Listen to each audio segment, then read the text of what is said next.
আমি ঘুরতে যাচ্ছি, এসেছি। তা বৃহস্পতিবার আজকে, আর ছিল দশহরা।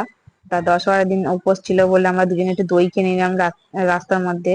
কেন মিষ্টি খেতে হবে, সব জায়গায় তো যেখানেই যাবে সেখানেই তো আমরা রেডি হয়ে হোটেলে ঢুকে তাড়াতাড়ি করে স্নান টান করে চলে এলাম তারাপীঠে। এই দেখো, মায়ের মন্দির কত সুন্দর, হোম টোম সব হচ্ছে।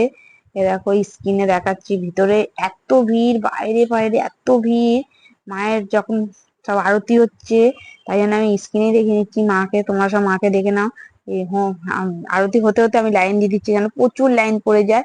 আর যেহেতু ফোন নিয়ে ঢুকতে দেয়, তাহলে অবশ্যই দেখাবো। এখন ফোন নিয়ে অ্যালাউ নেই, আমি শুনেইছি আগে। তাই জন্য আমি লাইনটা দিয়ে দিচ্ছি আগে, কেন প্রচুর লাইন হয়ে যাবে। ফোন নিয়ে নিয়েছে, আমি বুঝতেই পেরেছি। তোমার বলেই দিলাম আগে, ফোন দেখাতে পারিনি ফোনের জন্য, ফোন নিয়ে ঢুকতে পারিনি। তাই যে আমি চলে এসেছি শ্মশানে।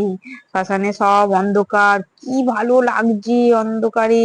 শুধু মোমবাতি দিয়ে সবাই দেখাচ্ছে, সব জায়গায় লাইন, এখানে লাইন ওখানে লাইন। এখানটা একটু ফাঁকা আছে, তাই এইখানটা একটু বসে ভালো করে মা বাবাকে ডেকে নিচ্ছি। বাবা, সুখ শান্তিতে থাকি মা, কোনো কষ্ট যেন না হয়।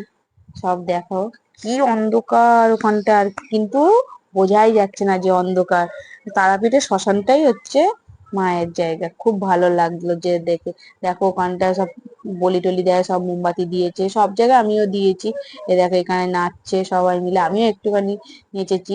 কি সুন্দর হারমোনিয়াম নিয়ে সব সাধু বাবারা গান করছে, সবাই মিলে নাচছে, হইচই করছে, কি ভালো লাগছে অন্ধকারে, বোঝাই যাচ্ছে না। দেখো কত লাইন, কত লোক।